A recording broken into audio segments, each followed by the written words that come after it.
Dobrý deň, ahojte. Dovolte mi privítať vás na prvom realitnom podcaste na tému umelá inteligencia v realitách.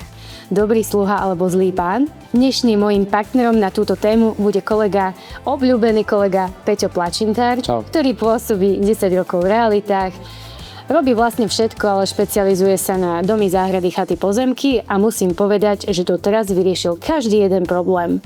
Tak ľudská, ďakujem veľmi pekne za privítanie a dovolte, aby som ja zase predstavil vám svoju kolegynku Luciu Talianovú, ktorá je členkou predsedníctva Národnej asociácie realitných kancelárií Slovenska, zároveň je konateľkou spoločnosti Impuls Real, pôsobí v realitách 16 rokov, špecializuje sa v podstate na všetky typy nehnuteľností v rámci regiónu Prešov a Košice, s tým, že za mňa patrí medzi najskúsenejších realitných maklérov v rámci Košíc a Prešova. Ďakujem, Peťo. Predtým, než začneme túto zaujímavú tému, dovolte mi nás predstaviť. Sme rodinná realitná kancelária Impuls Real, pôsobíme na trhu 16 rokov v Košickom a Prešovskom regióne. A teraz poďme na to.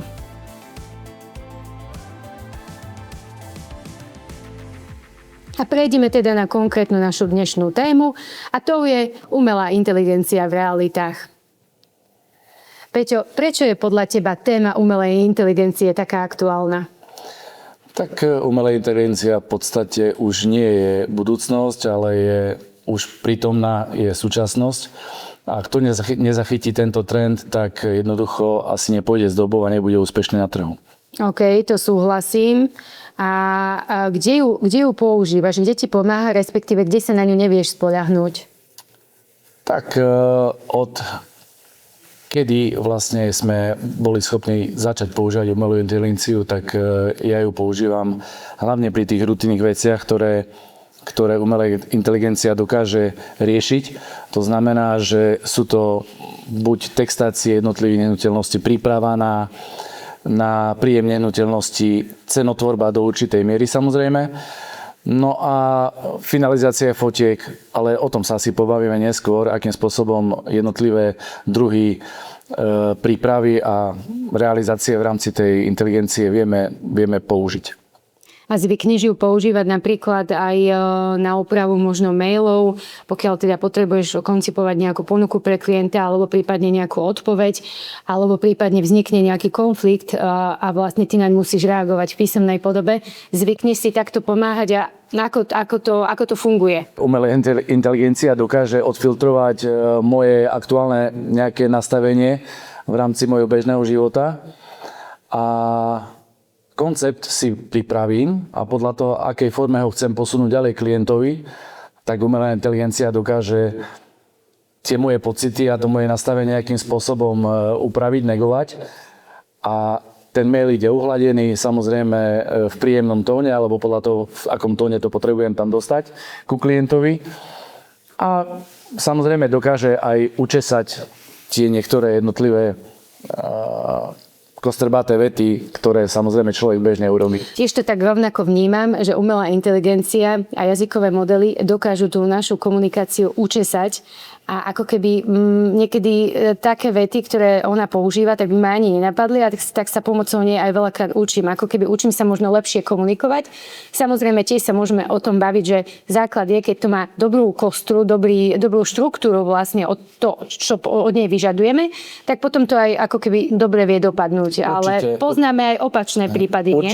Určite áno, musí to mať nejakú kostru, nejakú štruktúru, len zase nesmie to byť veľmi umelé, aby ten klient nemal pocit, že komunikuje s nejakým robotom, čo sa veľmi často stáva v spätnej komunikácii, keď nám klienti odpísujú nejaké maily a v podstate niekedy človek má pocit, že sa už baví s počítačom a nebaví sa s klientom, so živým klientom na opačnej strane toho mailu. Hej. Čiže treba to používať tak rozumne, aby tá komunikácia bola ešte stále čitateľná ľudskou rečou. No však kľudne povedz, aké boli naše začiatky, keď sme začínali úplne písať prvé možno textácie s umelou inteligenciou, ako to vo výsledku vyzeralo, ako to možno vidíš dnes v rámci tej nejakej formulácie a možno sa môžeme potom pobaviť aj o tých dôvodoch, že prečo vlastne to robíme dnes tak, ako to robíme. Tak určite, keď sme začínali s tou umelou inteligenciou, tak tie začiatky boli extrémne kostrbaté a viac nám trvalo zadať určité parametre tej umelej inteligencie, aby sme dostali ten výsledok, ktorý potrebujeme. Samozrejme, tak ako doba plynula, tak sme vytvorili spoločne fantastický prompt, kde tá práca s umelou inteligenciou nám tvorbu textu alebo textácie samotnej inzercie alebo marketingu podstatne zľahčuje. Čiže vyšperkovali sme to za ten čas tak, že už nám to tú prácu zľahčuje. Tak áno, ale nie je to tak, že ju aj tak musíme kontrolovať. Veľakrát tie textácie proste napriek tomu úžasnému promptu, tak niekedy proste neladia tak, ako by sme možno... Určite áno, tak tá umelá inteligencia stále používa svoj jazyk, nie jazyk teba ako maklera, alebo mňa ako maklera, pretože každý má nejaký spôsob vyjadrovania, nie každá tá textácia sedí na 100%.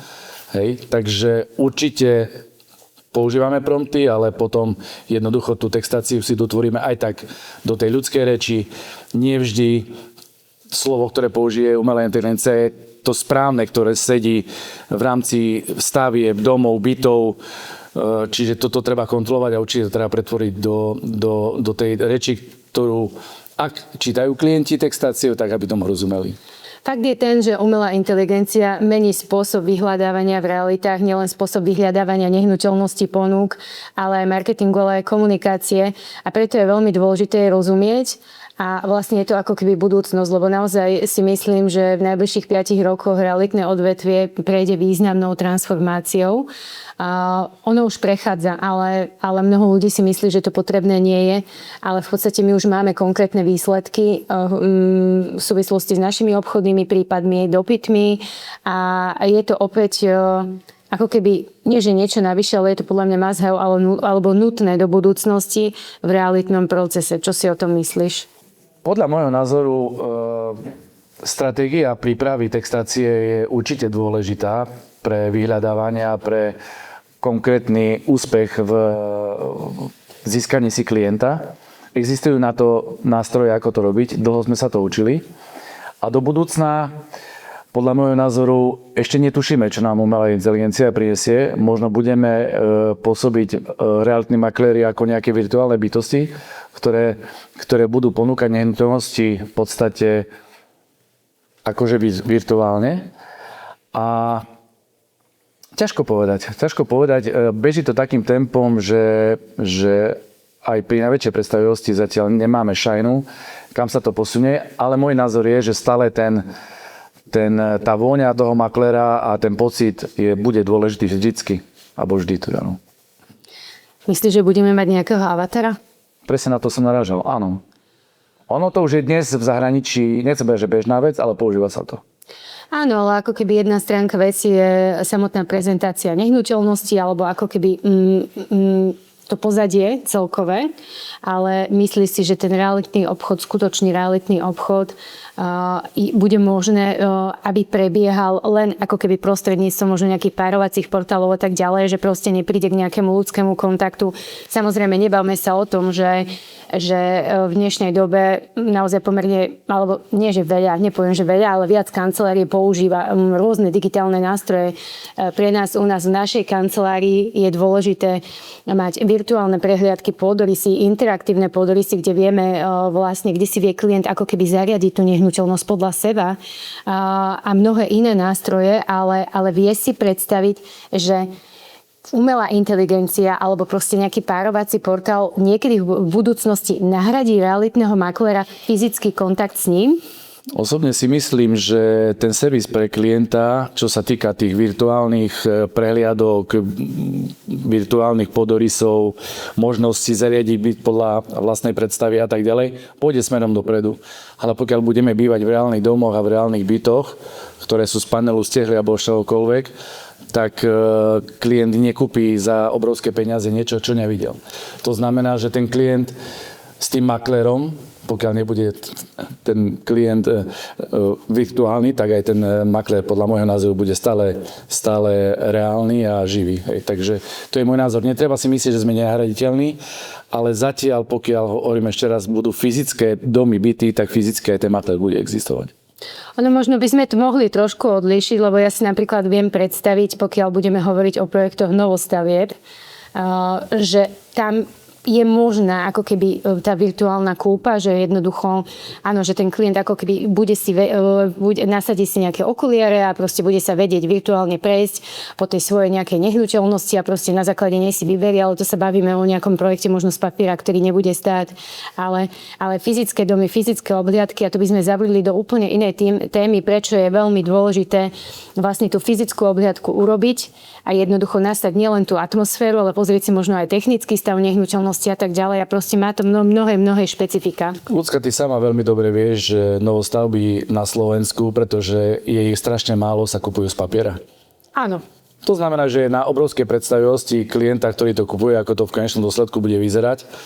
Hej, čiže je to bohužiaľ tak. Ale pokiaľ sa bavíme o nehnuteľnostiach, ktoré reálne stoja a už majú nejaký ten rok za sebou a nedaj Bože, že sa jedná o nejaké staršie nehnuteľnosti, tak ten klient bude chcieť vidieť reálne stav tej nehnuteľnosti, bude chcieť cítiť vôňu tej nehnuteľnosti, proste tam bude chcieť ísť. No a ešte by som sa možno opýtala, ako vnímaš vlastne umelú inteligenciu v súvislosti s našimi klientmi? Myslíš, že im to pomáha, že im to šetrí čas, alebo naopak jednoducho si tam vedia načítať také množstvo informácií, že im to ako keby až možno zahltí tú hlavu a že potom už ani na začiatku nevedia poriadne, čo sa pýtali a čo vlastne chcú? Tak ako v každom odbore, ako príde pacient ku lekárovi a v podstate vie, čo mu je, len doktorovi povie, že aký liek mu má predpísať, tak takisto nabrifovaný príde aj klient na kúpu alebo na predaj nehnuteľnosti. S tým ale, že tá umelá inteligencia ešte zatiaľ nedokáže presne stanoviť, či už sa týka ceny nehnuteľnosti alebo nejakým spôsobom tú nehnuteľnosť zhodnotiť. Sama dobre vieš, my používame zhruba 3-4 typy umelých inteligencií na cenotvorbu a tie sa tak líšia, že niekedy sa až nedajú použiť. Samozrejme, že kombinujeme to aj s reálnym softvérom, ktorý čerpá informácie z reálnych dát, z reálnych predajov a na základe toho si vieme vytvoriť nejakú predstavu o cenotvorbe na nehnuteľnosť, ktorú v rámci prípravy robíme, keď ideme na nehnuteľnosť. Hlavne sa tu jedná o domy, pozemky, šťastí. O bytoch v rámci Košíc a Prešova, tam vieme tú cenu nastaviť z empirických skúseností takmer presne, ale cez to všetko to kontrolujeme cez AI a ostatné vlastne softy, ktoré máme k dispozícii. Čiže ak to môžem povedať z môjho pohľadu, skôr to klienta zatiaľ metie a nastavuje mu ružové okuliare možno v rámci cenotvorby a možno práve naopak, že nie ružové, ale podhodnotí tú svoju nehnuteľnosť a práve tam je tá úloha realitného makléra, aby nastavil toho klienta, možno to bude aj nepríjemné, ale tak od toho sme tu, kde je tá reálna predajná cena jednotlivého druhu nehnuteľnosti v rámci nášho regiónu. Ja musím povedať, že mňa táto téma veľmi zaujíma a dokonca naozaj čítam mnohé technologické články. Zaujíma ma ako keby tá presnosť a vlastne ten vývoj. A tie jazykové modely, oni presné nie sú. Oni možno sú presné niekde na úrovni 60-70%, samozrejme, ale teda záleží od správne položených otázok a údajov. Fakt je ten, ale že dnes máme vysoké ceny nehnuteľnosti a ako musíme prichádzať pripravení na tie nábory a musíme tým klientom argumentovať. Ja teda som sa pripravovala na ten dnešný podcast a tie systémy som porátala, ktoré v rámci kancelárie používame a máme ich 5. Máme ich 5 a zároveň máme vlastne dátovú porovnávaciu metódu, ktorú využívajú súdni znalci, ale zároveň máme, vďaka Bohu, kopec vlastných dát. Je podľa teba rozdiel, čo sa týka tých osobných dát alebo osobných skúseností kancelárie, pokiaľ ich zadáva nejaká kancelária, ktorá je proste možno maličká, alebo nejaký maklér, ktorý urobí pár obchodov do roka, kdežto keď je to kancelária, ktorá rádovo urobí, poviem, že desiatky, možno stovky obchodov. Myslíš, že je v tom nejaký značný rozdiel? Určite áno, pretože realitné kancelárie, ktoré pracujú s väčším objemom dát v danom segmente a v danej lokalite, tak dokážu s oveľa väčšou presnosťou určiť cenu nehnuteľností v regióne. To znamená, že pracujú s reálnymi datami, za aké ceny sa tie jednotlivé nehnuteľnosti predali. Nie za akú cenu boli na trhu. S čím pracuje umelá inteligencia? A to je obrovský rozdiel. To môžu byť rozdiely pri domoch aj desiatky tisíc eur. To znamená, že ten diapazon môže byť obrovský, široký a tá empíria realitnej kancelárie v čase a v priestore je extrémne dôležitá za mňa. Súhlasím, ja môžem povedať vlastnú skúsenosť. Robila som si to na našich nehnuteľnostiach, ako keby všetky tieto, využívala som vlastne všetky naše systémy a zároveň teda aj porovnávaciu metódu a tak ďalej a proste konkrétne v prípade jednej našej nehnuteľnosti tá cena sa veľmi diametrálne odlišovala smerom nadol a ten rozdiel bol v rádovo desiatkách tisícov, ale rovnako som sa s tým stretla aj pri klientoch, pri náboroch nehnuteľností. Na druhej strane stretávam sa aj s tým, že tie nehnuteľnosti sa počítajú systémom, zdedili vlastne pozostali nehnuteľnosť, že sú 4 napríklad a každý chce toľko a proste z toho vznikne nejaká cena a potom jednoducho im treba tvrdo argumentovať alebo treba predať niekto nehnuteľnosť príliš rýchlo. A zdá sa mu, že to bolo rýchlo, lebo ľudia ako keby, keď majú nejakú predstavu o cene nehnuteľnosti a zároveň príde nejaká ponuka, ktorá je z pohľadu maklera naozaj veľmi seriózna, korektná a poviem, že až je neradno ju odmietnúť, lebo tá ponuka je vynikajúca, tak veľakrát, keď to príde príliš rýchlo, tak ten majiteľ má ako keby pocit, že sa to dalo predať viac. Súvisí to s tým časom, ako keby ľudia niekedy na to zníženie alebo zreálnenie ceny potrebujú absorbovať určitý čas, aby sa s tým vyrovnali. Akú máš ty s týmto skúsenosť? No nič nie je horšie, keď príde klient a povie, že idem kúpiť iný byt a potrebujem z nehnuteľnosti, ktorú predávam, dostať toľko a toľko peňazí bez ohľadu na reálnu predajnú hodnotu nehnuteľnosti. A práve tam je tá úloha realitného maklera v spolupráci aj s AI už dnes, aby sme toho klienta vedeli nastaviť tak, aby tá cena bola adekvátna, to znamená jedna konkurencieschopná na trhu, ale hlavne, čo je dôležité pre klienta, aby bola fair. Aby ten obchod bol tzv. Win-win. To znamená, že aj pre predávajúceho, aj pre kupujúceho. Toto nastaviť je tá najväčšia úloha alebo ten najväčší kumšt realitného maklera a to bez skúsenosti jednoducho nejde. Ale aby sme to celkom nenegovali, lebo fakt je ten, že chcem hovoriť o tom, že nie je len zlý pán, umelá inteligencia, ale aj istým spôsobom nám pomáha. A poďme napríklad si povedať, že kde nám pomáha. Pamätám si pozemok, prípad predaja pozemku, ako si to tam vyriešil? Ľudská, prosím ťa, povedz mi, o aký pozemok sa jedná?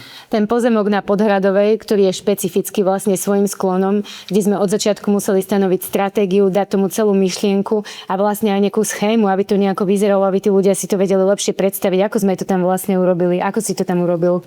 Tak v podstate tam sme museli osloviť marketingovú agentúru na to, aby nám s tým nejakým spôsobom pomohla, pretože išlo pozemok, ktorý je svahovitý a predstaviť si tam dom alebo nejakú nehnuteľnosť je nie ťažké, ale pre niekoho to nemusí byť ľahká úloha. Tak sme zavolali našu agentúru, s ktorou spolupracujeme a tá nám vytvorila vizualizáciu, videovizualizáciu, ktorá bola pomocou AI a vyzerá to perfektne a úplne v pohode by to takto mohlo vyzerať do budúcna. Ja napríklad môžem povedať, že mne veľmi umelá inteligencia pomáha v holopriestoroch, lebo teda sme oficiálnym partnerom developera Lolinčík Háje a tam sa predávajú holobyty a holodomy a veľmi nám to naozaj pomáha, lebo klienti predstavivosť, niektorí majú, nechcem nikomu ublížiť, ale väčšinou si to ľudia nevedia predstaviť. Ja síce chodím s metrom na obhliadky, ale to nie vždy pomáha. Čiže jednak tam a potom, keď máme napríklad nejaké nehnuteľnosti, ale to sa vlastne aj teba týka, keď máš domy, ktoré sú v pôvodnom stave, alebo teda domy, ktoré si vyžadujú rekonštrukciu, zvykne si pomáhať tak, že vlastne ako keby urobíš porovnanie toho aktuálneho stavu versus toho nového stavu, ako to môže vyzerať? Určite používame umelú inteligenciu aj na túto činnosť, len tam je potrebné byť veľmi opatrný. Hej, aby to nebolo prehnané. To znamená, že musí byť zrejmé, že sa jedná o nejaký starý stav alebo jednoducho o nehnuteľnosť, ktorú je potrebné rekonštruovať, lebo niekedy klienti majú pocit, že idú kupovať novú nehnuteľnosť a pritom to vôbec nie je pravda. Čiže musí byť zrejmé z marketingu, že sa jedná o starú nehnuteľnosť a o možnú vizualizáciu. Toto je extrémne dôležité, aby sme tých klientov nejakým spôsobom nezaviedli. V konečnom dôsledku to šetrí čas makléra, ale čo je najdôležitejšie, čas nášho klienta. Určite súhlasím, stretávam sa aj ja s tým často, že chodia klienti na obhliadku a teda spomínam rôzne svoje iné obhliadky, kde príklad sa predávala nehnuteľnosť, ktorá bola úplne v pôvodnom stave, ale fotky z pôvodného stavu tam ani neboli, bola tam len vizualizácia, nebolo to ani označené riadne na tých fotografiách a samozrejme oni boli potom nie že sklamaní, ale až by som povedala, že nahnevaní, čiže určite by to malo byť riadne označené ale viem si predstaviť, že to pomáha. AI je veľmi dôležitá pri tvorbe materiálu na realitné portály. Tam zase za mňa je potrebné dávať obrovský pozor pri čistení fotiek, aby sme tie fotky nevyčistili príliš a aby to fakt nedávalo nejaký skreslený pocit o nehnuteľnosti. Lebo vrátim sa naspäť, šetríme svoj čas, šetríme čas klientov a ja osobne preferujem skôr surový materiál, to znamená, že tak ako to nafotím, možno len pridám nejaké svetlo alebo niečo, aby tá fotka nejakým spôsobom mohla ísť na portál a tak ako ten byt vyzerá, alebo respektíve nehnuteľnosť ako taká, tak to púšťam vonku. Nemám veľmi rád dotváranie čohokoľvek, či závesov, alebo ja už neviem čoho, cez AI. Súhlasím, ale je to umenie vedieť naozaj nájsť ten vhodný moment, vhodný uhol, vhodný čas naozaj na tú fotoprezentáciu nehnuteľnosti a je to základ, lebo ľudia kupujú očami. Ale poďme späť k AI. Lebo AI nevie čítať emócie, nerozumie životným situáciám, nevyjednáva o cene a v konečnom dôsledku nenesie zodpovednosť. Poďme na príklady z praxe. Pamätám si jeden pomerne náročný obchodný prípad, predaj takého bytu. Asi budeš vedieť, ktorý myslím však? Dvojizbový byt. Áno, mám presne predstavu, o čom hovoríš. Jednalo sa o byt, kde v podstate po obhliadke mamička s 2 deťmi prejavila záujem o kúpu.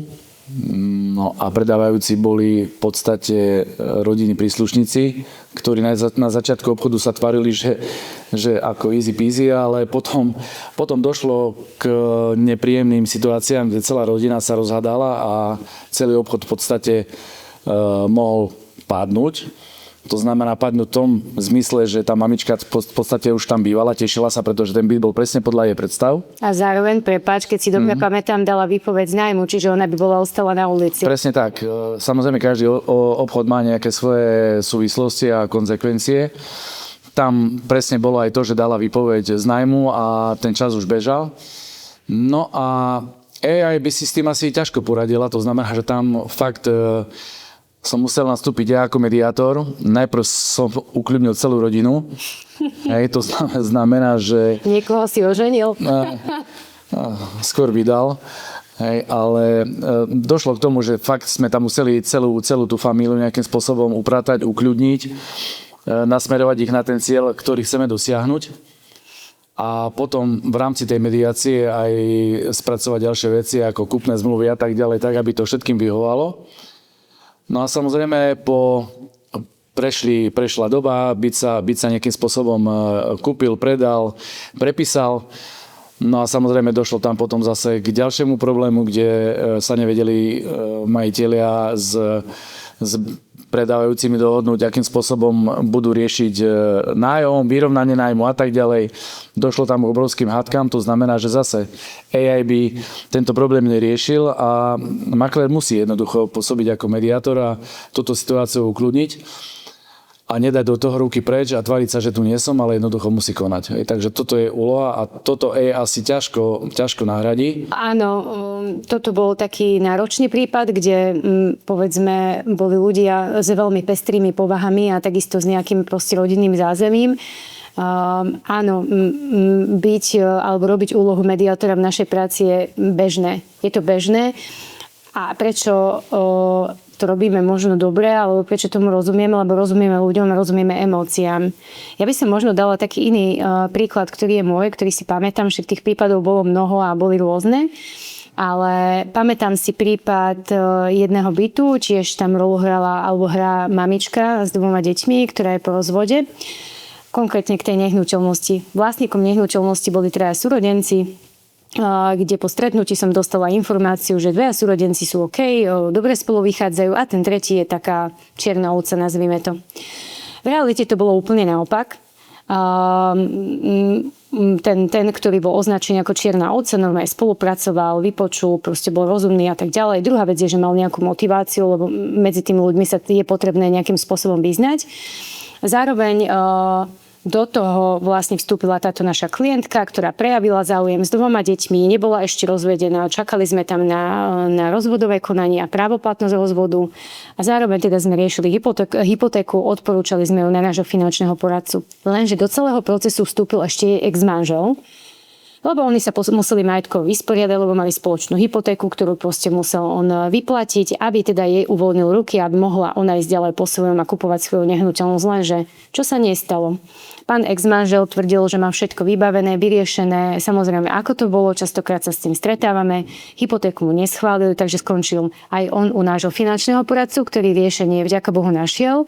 Momentálne je to v procese, ale určite si vieš predstaviť, že tam panujú obrovské emócie, lebo rezervácia sa blíži ku koncu a zároveň nehovoriac o tých hypotékach, vlastne pôvodná spoločná hypotéka, nová hypotéka klientkina a nová jeho hypotéka, to sú presne časové súvislosti, ktoré mnohokrát si ľudia ani neuvedomujú. A toto je niečo, čo si neviem predstaviť, že naozaj pri všetkom rešpekte nejaký jazykový model by mohol zvládať, lebo by musel niekto konkrétne zadať ako keby vlastne všetky tie vstupné údaje. Zároveň možno by fungovalo to, že vlastne ľudia nahrajú ako keby svoje možno úverové zmluvy. Ale na druhej strane my vieme, že každá jedna banka funguje inak. Príklad, keď je na byte hypotéka a ideme ju vyplatiť, každá jedna banka má iný čas, kedy je možné o ňom požiadať o vyčíslenie a zároveň to rôzny čas trvá. Čiže tým pádom chcem poukázať jednak na situáciu, kedy je potrebné robiť mediátora a hľadať zhodu. To treba zhľadať vždy, ale jednoducho niekedy tie mediácie alebo mediačnej činnosti je viac. Ale na druhej strane súbeh obchodov a obchody, ktoré nad seba nadväzujú, naozaj nezriedka mávame, koľko máme aj 3, niekedy aj 5, 6 a o to viac tam musí byť všetky lehoty nastavené preto, aby človek neostal kde? Na ulici. Presne tak. A zhodli sme sa na tom, že výstup z AI nie je zárukou úspešnej realitnej transakcie. Ty si včelár. Myslíš si, že pokiaľ by si ktokoľvek naštudoval informácie o včelách, tak automaticky bude včelárom? Odpoveď asi poznáš. Určite by sa včelárom nestal. Skúšala som to. Určite by sa včelárom nestal. Už len taká banálna vec ako apiterapia, čiže na začiatku dostaneš zo pár žihadielok a musí sa zamýšľať nad tým, že prečo si ich dostal. A v realitnom biznise je to presne takisto. To znamená, že keď začínaš, tých žihadielok dostaneš zo pár od klientov a to ťa posúva dopredu. Učíš sa, napreduješ, stáva sa z teba lepší a lepší makler. A toto AI nenahradí, keby bola neviem aká AI. To znamená, že jednoducho toto ťa posúva dopredu a pokiaľ AI bude v takej podobe, ako je teraz, tak zatiaľ môžeme si pohľadkať ega, ale ten maklér bude zatiaľ nenahraditeľný. Aspoň podľa môjho názoru. Ja to vnímam rovnako. Ešte mám jednu takú zaujímavú tému a tam by ma celkom zaujímal tvoj názor alebo tvoj pohľad, lebo toto sme veľmi nejako v kancelárii nediskutovali, lebo na to nebol čas. Ako ty vnímaš sociálne siete, povedz mi? No už pri pohľade na mňa vidno, že som starší človek, i keď sa tak necítim, ale sociálne siete som tu teraz vnímal ako sadnem, pozriem, sú tam oka. V súčasnej dobe aj pod tlakom okolností a toho, čo sa vlastne deje dnes v tom mediálnom priestore, I keď veľmi nerád, ale musím prijať realitu, že jednoducho to fungovanie na sociálnych sieťach je pre realitnú kanceláriu a takisto samozrejme aj pre jednotlivých maklérov extrémne dôležité, lebo kto nie je na sociálnej sieti, v podstate nežije. A pre obchod je to extrémne dôležité. Čiže tak, ako sú dôležité referencie, ako je dôležitý dobrý feedback od klientov, je dôležité, aby ten klient bol na sociálnych sieťach. Sice to boli, mňa to boli, ale jednoducho musíme to robiť a iná cesta asi nie je. Pre nás áno. Pre nás to nie je prirodzené, ani pre mňa to nie je prirodzené. Pre teba, Ľudská, to musí byť prirodzené. Nie je. Pokiaľ by som robila nejakú inú profesiu, kde sa to nesmie pokiaľ by som robila nejakú inú profesiu, tak určite nezverejním proste nič zo svojho súkromia, lebo jednoducho tí ľudia nás potrebujú poznať. Ono to funguje tak, si myslím, že mnohokrát tí klienti si najskôr pozrú kanceláriu, pozrú si toho makléra na sieťach, ako pôsobí, ako vystupuje, či je konzistentný, či bude sedieť chemicky tomu klientovi a tak ďalej. A vlastne až potom mu telefonujú. Čiže veľmi si sa dobre dostala ku tej chemii, pretože to je extrémne dôležitá pri tomto type nejakého biznisu. Lebo tá chémia medzi klientom a tým maklérom je extrémne dôležitá. Takisto ako je extrémne dôležitá vôňa toho domova, kde idem sa pozrieť, či tam budem dokázať, alebo či tam dokážem bývať. A tá dôvera medzi klientom a maklérom je to najdôležitejšie, čo v tomto biznise je. A to zase AI nebude mať, hej. I keď môže niekto dôverať AI, ale jednoducho tým celým procesom, pokiaľ bude len trošku zložitejší, ho AI neprevedie. A samozrejme je strašne dôležité spomenúť aj nášho advokáta, ktorý je na telefóne 724, i keď aj AI je 724 na telefóne, ale jednoducho tie jednotlivé nuancy, ktoré tento typ biznisu prináša, AI nebude vedieť zvládnuť, pretože takisto to vychádza presne z empirie a takisto náš advokát pôsobí v realitách 15 rokov a už sa stretol s kadečím, čo AI ani netuší. Fakt je ten, že som sa ho dnes pýtala, či teda aj on má nejakú skúsenosť z AI, respektíve nejaký feedback od klientov, či to klienti používajú, tak sa začal strašne smiať, hovorí, že pomaly každý druhý. A že niektorí sú dokonca takí, že povedia, že majú vlastného právnika, ale že tak ako vidí jednoducho to použitie tých slov a tak ďalej, tú chronológiu, veľakrát to nedáva zmysel. A niektorí sa dokonca priznajú, že teda áno, oni si to nechali skontrolovať a použiť.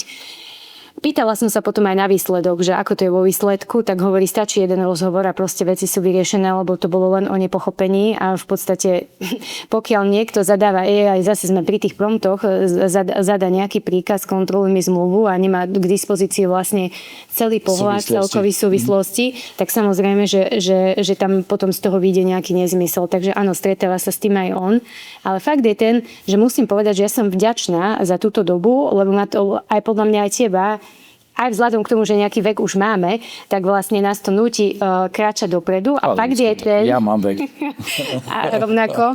Ale fakt je ten, že nám ako keby dorastajú tí klienti a vlastne tí mladí ľudia, pre mladšiu generáciu je digitálny priestor primárnym zdrojom informácií. No určite áno. A za mňa AI mne osobne pomáha extrémne. To znamená, skracuje mi tie rutinné práce, tak sme na začiatku povedali, je extrémne dôležitá, ale je potrebné ju vedieť používať s rozumom.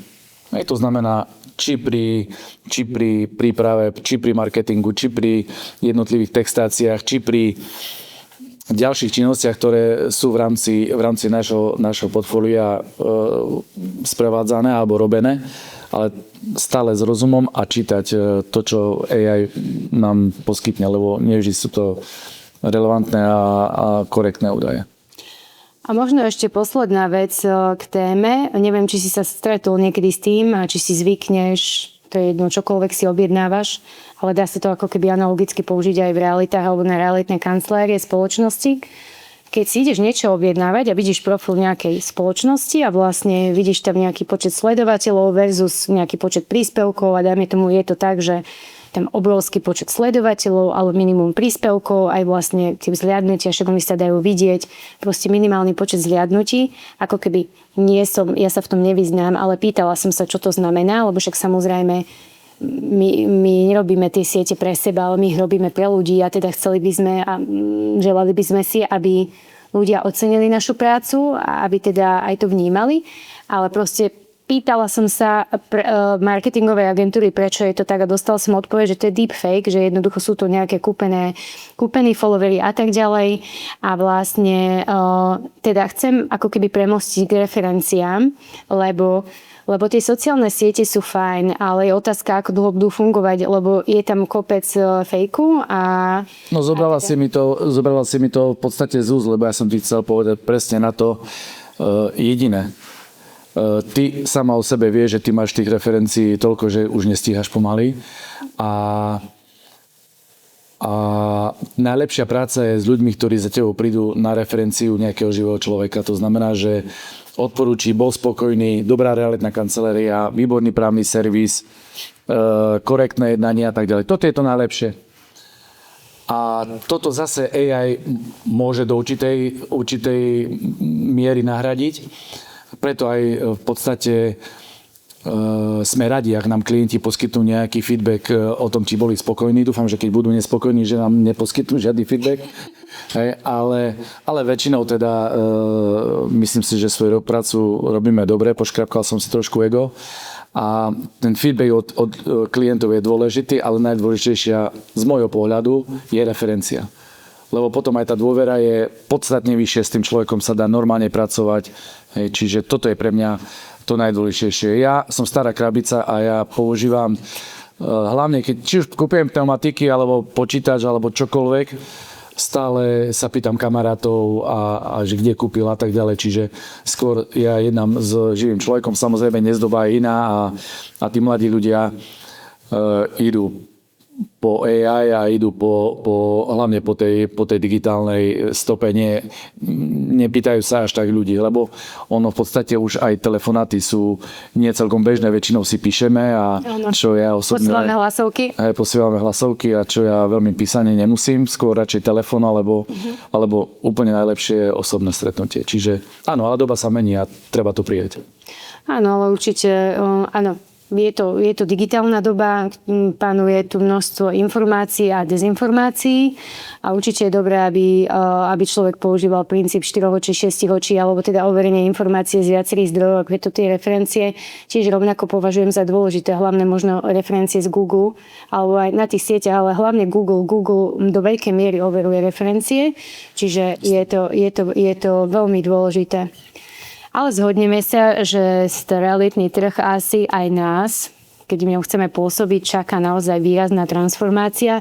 Ďakujem, my sme už začali a teda určite sa chceme ďalej zlepšovať, lebo tie digitálne nástroje proste budú čoraz silnejšie, ale ľudský faktor, dôvera a správne načasovanie celej obchodnej transakcie nikdy nezmizne. Určite, presne je to tak. Treba tu AI uchopiť za ten správny koniec a treba sa s ňou naučiť žiť. Jednoducho ju používať tak, aby bola prínosom a dúfajme, že nás nenahradí. Peťo, veľmi pekne ďakujem za spolúčasť v dnešnom podcaste. Bolo to náročné, lebo je to obsiahla téma, nová téma. A asi sme možno všetko úplne ani nestihli. Ja ďakujem za pozvanie. A chcem poprosiť vlastne našich sledovateľov, pokiaľ by mali nejaké otázky, a prípadne by ich čokoľvek zaujímalo, či už v súvislosti s témou AI alebo akýkoľvek inej, radi to preberieme v najbližšom podcaste. Tak ďakujem, že ste to s nami vydržali a snad niekedy dovidenia.